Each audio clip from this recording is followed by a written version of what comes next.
પ્રણામ વિદ્યાર્થી મિત્રો, માધવ વિદ્યા સંકુલ ઓનલાઈન ટીચિંગમાં આપનું હાર્દિક સ્વાગત છે। આજે ધોરણ 12 વિષય ગુજરાતી અને પ્રકરણ નંબર 10 યુધિષ્ઠિર યુદ્ધ વિષાદ। હવે યુધિષ્ઠિર નામ સાંભળીને યાદ આવી ગયો હશે કે આ મહાભારતનો એક પ્રસંગ જે આપણે નાટ્ય સ્વરૂપે ઉમાશંકર જોશી આપણી સમક્ષ લઈને આવેલા છે। પાઠનો પ્રકાર છે નાટ્યખંડ। અહીંયા નાટ્ય સ્વરૂપે આખું વર્ણન કરવામાં આવેલું છે પ્રસંગનું। હવે ઉમાશંકર જોશી વિશે આપણે માહિતી મેળવી લઈએ તો ઉમાશંકર જોશીનો જન્મ 21/7/1911 થયો અને તેમનું અવસાન 19/12/1988 થયો। વિદ્યાર્થી મિત્રો, 4 માર્ક્સના પ્રશ્નો છે અને ઉમાશંકર જોશી ગુજરાતી સાહિત્ય ક્ષેત્રમાં સૌથી ઊંચી ટોચ પર તેમનું નામ છે। તો કવિવર ઉમાશંકર જેઠાલાલ જોશી નાટ્યકાર તરીકે, લેખક તરીકે, કવિકાર તરીકે જાણીતા અને ઘણું બધું સાહિત્ય સર્જન એમને કરેલું છે જે આપણે એમના પરિચયમાં સમજીશું। તો કવિવર ઉમાશંકર જેઠાલાલ જોશીનો જન્મ અરવલ્લી જિલ્લાના બામણા ગામમાં થયો। ઉમાશંકર જેઠાલાલ જોશીનું ઉપનામ વાસુકી છે, જે તમારા પુસ્તકમાં અહીંયા નહીં હોય પણ યાદ રાખી લેજો, પરીક્ષામાં પૂછાય તો આપણને યાદ રહે કે વાસુકી તેમનું ઉપનામ છે।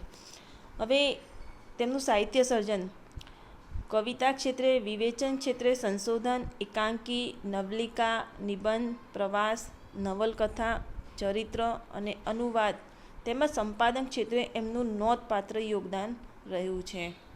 હવે આટલા બધા કહેવાય કે તેમને ઘણું બધું સાહિત્ય સર્જન કર્યું છે। અલગ અલગ વિવેચન, સંશોધન, એકાંકી કરીને બધા જ અલગ અલગ ક્ષેત્રમાં તેમને પોતાનું યોગદાન ક્યાંક ને ક્યાંક આપેલું છે, સાહિત્ય સર્જન કરેલું છે।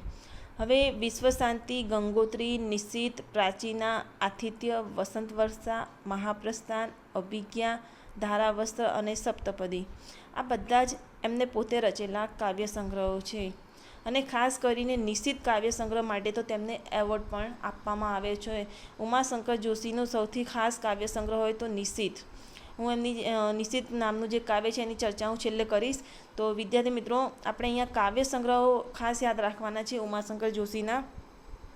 હવે તેમના વિષયો શું રહ્યા, એમને જે પણ રચના કરી એ રચના પાછળ એમના વિષયો શું હતા? તો પ્રકૃતિ, પ્રેમ, વિશ્વશાંતિ, ધર્મ અને સંસ્કૃતિ, જીવનના ગહન ગંભીર વિષયો ધ્યાનમાં લઈને તેમને કાવ્યનું સર્જન કરેલું છે। હવે તેમને પુરાણોમાં ગુજરાત એક સંશોધન ગ્રંથ છે એમનો, અખો એક અધ્યયન છે, શૈલી અને સ્વરૂપ, સમસંવેદન કવિની સાધના, શ્રી અને સૌરભ કવિની શ્રદ્ધા એમના વિવેચન ગ્રંથો છે, શ્રાવણી મેળો, વિસામો તેમના નવલિકા ગ્રંથો છે અને ગોષ્ઠી, ઉઘાડી બારી તેમના નિબંધના સંગ્રહો છે। આંડમાનમાં ટહુકિયા મોર, યુરોપ યાત્રા, ચીનમાં 54 દિવસ અને યાત્રી તેમના પ્રવાસ પુસ્તકો છે। ખાસ યાદ રાખજો વિદ્યાર્થી મિત્રો, પ્રવાસ પુસ્તકો, સાપના ભારા તથા હવેલી એકાંકીના સંગ્રહો છે। તો વિદ્યાર્થી મિત્રો, આપણે અહીંયા એકાંકી સંગ્રહો, કાવ્ય સંગ્રહ અને પ્રવાસ પુસ્તકો ખૂબ યાદ રાખવાનું છે, કારણ કે આ બધા જ પ્રશ્નોમાં એક માર્ક્સના પ્રશ્નોમાં પૂછાતું હોય છે। હૃદયમાં પડેલી છબીઓના 2 ભાગ, ઈસામુ સીદા અને અન્ય તેમના ઘણા બધા જે છે એ ચરિત્રાત્મક લેખોના સંગ્રહો છે। તો વિદ્યાર્થી મિત્રો, આ ઉમાશંકર જોશીનો ગુજરાતી સાહિત્ય ક્ષેત્રમાં સૌથી ઊંડું યોગદાન છે અને ઊંચે સારા કવિઓમાં તેમની ગણના થાય છે। હવે તેમને રંજીતરામ સુવર્ણ ચંદ્રક પણ એનાયત થયો હતો અને કન્નડ કવિ પુટ્ટપ્પા સાથે, કન્નડના કવિ છે પુટ્ટપ્પા સાથે તેમને સંયુક્ત રૂપે તેમના નિશીથ કાવ્ય સંગ્રહ છે, જે મેં તમને શરૂમાં કીધું હતું કે નિશીથ કાવ્ય સંગ્રહને ભારતીય જ્ઞાનપીઠ એવોર્ડ પ્રાપ્ત થયો હતો, નિશીથ કાવ્ય સંગ્રહને। તો આ ખૂબ જ આઈએમપી છે અહીંયા। સાથે તેમને કવિની શ્રદ્ધા જે વિવેચન ગ્રંથને દિલ્હી સાહિત્ય અકાદમીનો એવોર્ડ પણ પ્રાપ્ત થયો। ગુજરાત યુનિવર્સિટી અને વિશ્વ ભારતી આ 2 સંસ્થાઓમાં કુલપતિ પદે તેઓએ સેવાઓ આપી હતી। તો આ 1 માર્ક્સના પ્રશ્નમાં પૂછાય છે કે કુલપતિ પદે એવી કઈ 2 સંસ્થાઓમાં તેમને સેવાઓ આપી છે? તો આપણે અહીંયા યાદ રાખવાનું છે ગુજરાત યુનિવર્સિટી અને વિશ્વ ભારતી। વિદ્યાર્થી મિત્રો, આમાંથી આવતા ટૂંકા પ્રશ્નો 1 માર્ક્સના પ્રશ્નો બહુ વધારે છે, એટલે ઉમાશંકર જોશીનો પરિચય આપણે સંપૂર્ણ રીતે યાદ રાખવાનો રહેશે। હવે આપણે શરૂઆત કરીએ પાઠની વાર્તા. તો પાઠની વાર્તા સમજી લઈએ. હવે આપણે બધા જ જાણીએ છીએ મહાભારતમાં સૌથી ભયાનક ઘમાસાણ યુદ્ધ થયું હતું. ભાઈઓ કૌરવો અને પાંડવો જે પિતરાઈ ભાઈઓ હતા તે હસ્તિનાપુરના રાજગાદી માટે લડી મર્યા અને મૃત્યુને ભેટે ચડાવ્યા. હવે જે મહાભારતનું ઘમાસાણ યુદ્ધ થયું છે એ ઘમાસાણ યુદ્ધમાં કૌરવોનું મૃત્યુ થયું છે અને પાંડવોનો વિજય થયો છે. તો વિજય થયા પછી યુધિષ્ઠિર યુદ્ધ વિષાદમાં છે. યુધિષ્ઠિર પાંડવોમાં સૌથી મોટા ભાઈ છે. યુધિષ્ઠિર જેમને ધર્મરાજા પણ કહેવામાં આવે છે. હવે યુધિષ્ઠિરને જે યુદ્ધ થયું છે એ યુદ્ધનો વિષાદ એટલે કે દુઃખ. હવે યુધિષ્ઠિરને યુદ્ધ પ્રત્યેનો દુઃખ અહીંયા થઈ રહ્યું છે જ્યારે એમને કૌરવોનો મૃત્યુ પામ્યા છે, વિજય મળ્યો છે આ ભયાનક યુદ્ધમાં, ત્યારે એ અંદરો અંદર દુઃખી છે અને મનોમંથન તેમનું આખા પાઠ દરમિયાન તમને જોવા મળશે અને તેમને જે યુદ્ધ થયું છે એ યુદ્ધ પ્રત્યેનો દુઃખ પણ આખા પાઠ દરમિયાન તમને જોવા મળશે. તમે વિદ્યાર્થી મિત્રો બધા જ જાણો છો મહાભારતની કથા ખૂબ જ લાંબી છે અને બધાએ લગભગ આ મહાભારત જોયેલી છે. તો હવે તેમાં આવતા પાંડવ અને કૌરવ.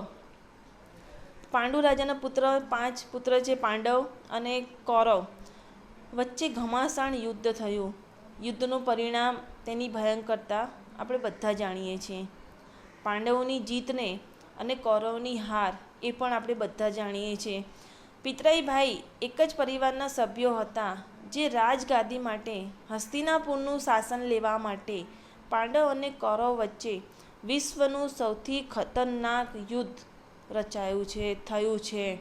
તો જ્યારે આપણે શાસ્ત્રોમાં જોઈએ તો આપણે મહાભારત નામનું જે શાસ્ત્ર એમાં જોઈએ ને તો યુદ્ધની ભયંકરતાનું સૌથી વધારે ખરાબ પાસું એની અંદર વર્ણવવામાં આવેલું છે. એટલે યુદ્ધનું વર્ણન વાંચવું હોય તો મહાભારત વાંચવું પડે. તો યુદ્ધનું પરિણામ શું હતું? છેલ્લે પાંડવોનો વિજય અને યુધિષ્ઠિરને રાજગાદી મળે છે. હવે હસ્તિનાપુરની રાજગાદી પર યુધિષ્ઠિર બેસે છે અને ત્યાંથી આપણી કથા આરંભ થાય છે. પાઠનો પ્રકાર નાટ્યખંડ છે એટલે નાટ્ય સ્વરૂપે પાત્રો દ્વારા અહીંયા બધું વર્ણન કરવામાં આવેલું છે. વિદ્યાર્થી મિત્રો, શરૂઆત કરું છું હવે નારદથી.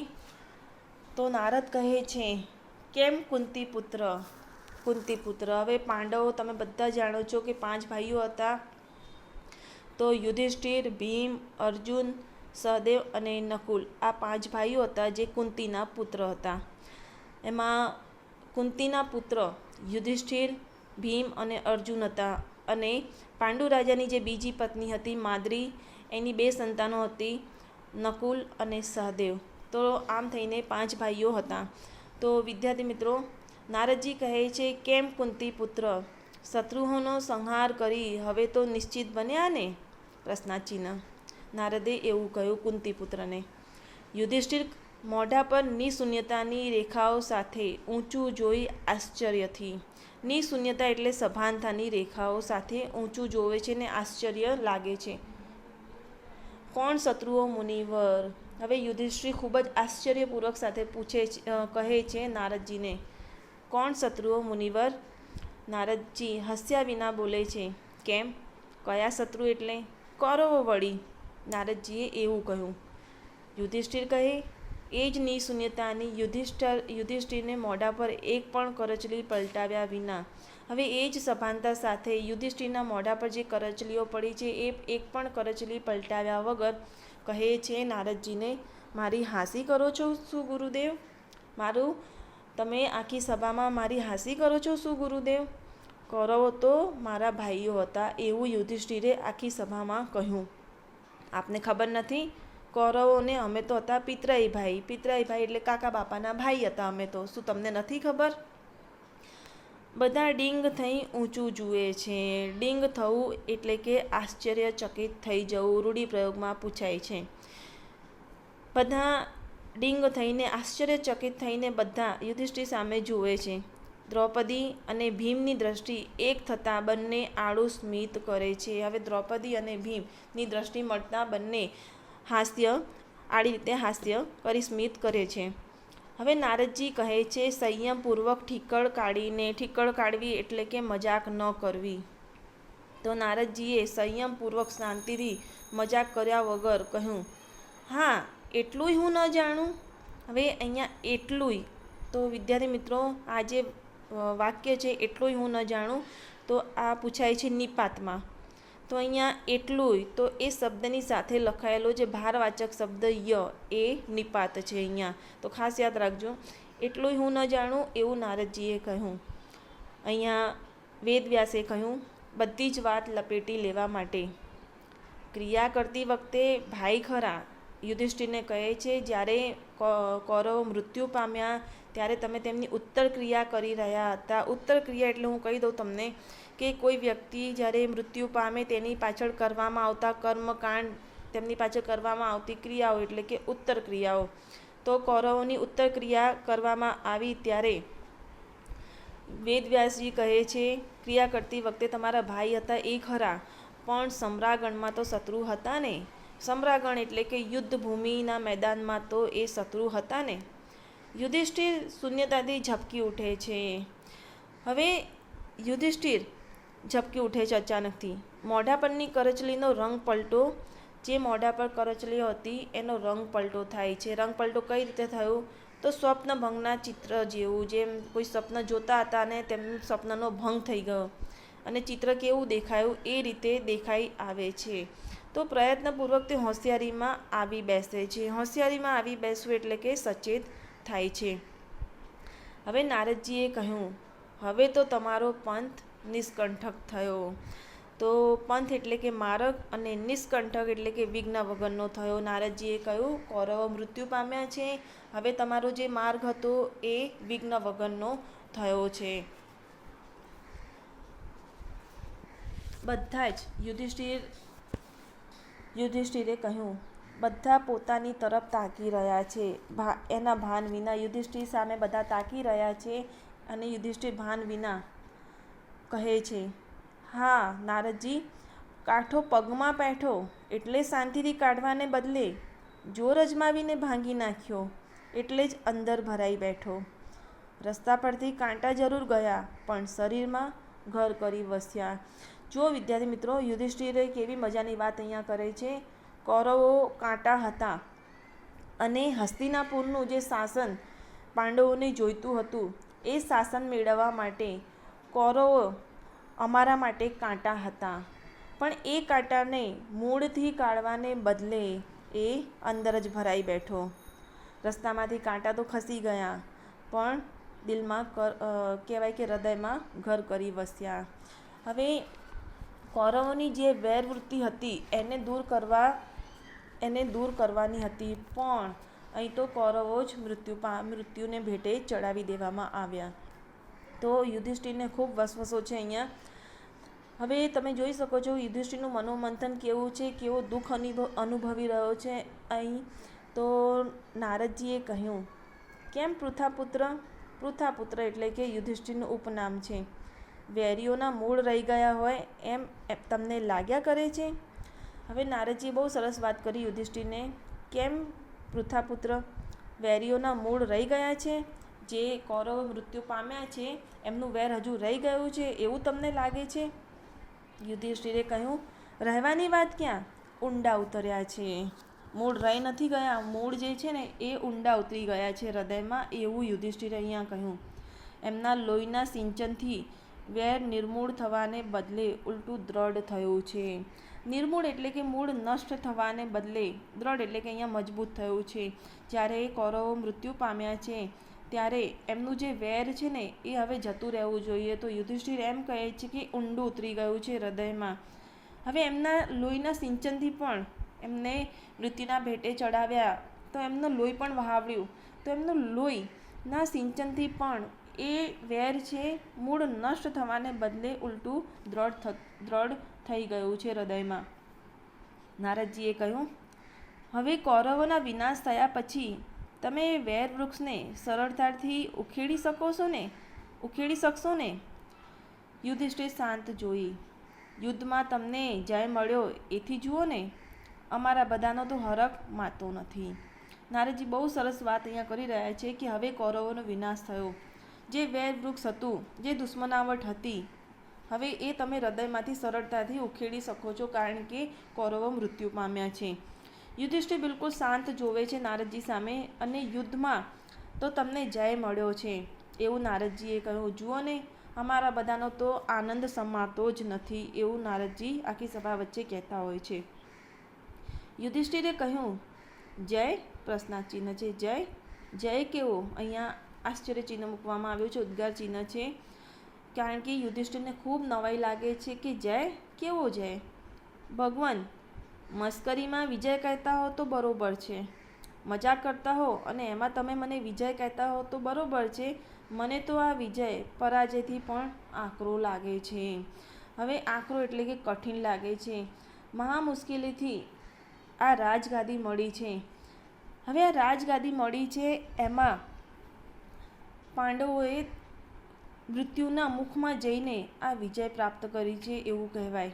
આટલી મહા મુસીબતે વિજય પ્રાપ્ત થઈ ત્યારે યુધિષ્ઠિરે એમ કહે છે કે વિજય પરાજય જેવી લાગે છે, બહુ કઠિન લાગે છે, એવું અહીંયા કહે છે યુધિષ્ઠિર. તો યુધિષ્ઠિરનું મનોમંથન ચાલ્યા કરે છે, કારણ કે પિતરાઈ ભાઈઓ હતા અને પિતરાઈ ભાઈઓને મોતના ભેટે ચડાવ્યા, એટલે યુધિષ્ઠિર ખૂબ દુઃખી છે અહીંયા. હવે આવું વાક્ય કહેતા જ સભામાં સૌ કંપી ઉઠે છે. નારદજી બોલ્યા, બીજા કોઈની બોલવાની હિંમત ચાલતી નથી. એ સભામાં કોઈની બોલવાની હિંમત ચાલી નહોતી યુધિષ્ઠિર સામે. ત્યારે નારદજી બોલે છે, આ શું બોલો છો? યુધિષ્ઠિરે કહ્યું, 12 વરસ વન વગડામાં આથડિયા. વિદ્યાર્થી મિત્રો, આ જે વાક્ય છે એ ખૂબ આઈએમપી છે, પરીક્ષામાં તમારે પૂછાય છે, તો વિશેષણમાં બી પૂછાય છે અને પદક્રમ અને પદ સંવાદમાં પણ આવે છે. તો 12 વરસ વન વગડામાં આથડિયા તો વિશેષણમાં પૂછાય છે. 12 શેમાં આવે છે? તો સંખ્યાવાચક વિશેષણ છે. તો કહે છે કે યુધિષ્ઠિરને જ્યારે 13 વર્ષનો જે વનવાસ મળ્યો હતો, એમાં 12 વર્ષ એ વનવગડામાં જંગલોમાં ભટક્યા હતા. આથડિયા એટલે કે ભટક્યા. હવે કોણ જાણે કેટલા વર્ષ કાઢવા હતા. છેવટે ભીખ માંગીને ગુજારો કરત, પણ પોતે જ પોતાના હાડ માંસ ખેંચી કાઢવાની ઘેલછા ન કરી હોત તો કેવું સારું હતું. હવે જુઓ, યુધિષ્ઠિર કહે છે 12 વર્ષ વનમાં ભટક્યા, કેટલું જીવવાનું બાકી હતું. છેવટે જે થોડોક સમય હતો એ તો અમે ભીખ માંગીને પણ ગુજારો કરી શકતા હોત, પણ પોતે જ પોતાના હાડ માંસ ખેંચવા એટલે કે ક્રૂર રીતે મારી નાખવું, અને ઘેલછા એટલે કે ગાંડી ઈચ્છા ન કરી હોત, અમે હસ્તિનાપુરનું શાસન મેળવવા માટે, રાજગાદી મેળવવા માટે ઈચ્છા ન કરી હોત તો કેવું સારું હતું. અમે અમારા ભાઈઓને મારી નાખ્યા. ત્યાં ગુરુ દ્રોણ, ભીષ્મ પિતામહ અને ધૃષ્ટદ્યુમ્ન, જે દ્રૌપદીનો ભાઈ હતો ધૃષ્ટદ્યુમ્ન, ગયા. હવે જે યુદ્ધ થયું મહાભારતનું, એમાં બધા મૃત્યુના ભેટે ચડી ગયા. દ્રૌપદીના 5 પુત્રો પણ ગયા. દ્રૌપદીના 5 પુત્રો પણ મૃત્યુ પામ્યા આ યુદ્ધમાં. ને કર્ણ અને એને સુતપુત્ર કહેતા. હવે તમને બધાને અહીંયા યાદ કરાવી દઉં કે કુંતી માતાનું પહેલું સંતાન કર્ણ હોય છે, જે સુતપુત્ર તરીકે, સારથી પુત્ર તરીકે જાણીતો થયો છે. તો કુંતી માતાનું પહેલું સંતાન કર્ણ છે, જે સૂર્યનારાયણના માધ્યમથી કુંતા માતાને લગ્ન થયા એ પહેલાં બાળકને જન્મ આપ્યું હતું, અને એ બાળક નદીમાં વહેવડાવી દીધું હતું. અને એ બાળક કોને મળે છે? તો એક સારથી પુત્રને મળે છે, એટલે કર્ણ અહીં સુતપુત્ર તરીકે ઓળખાય છે.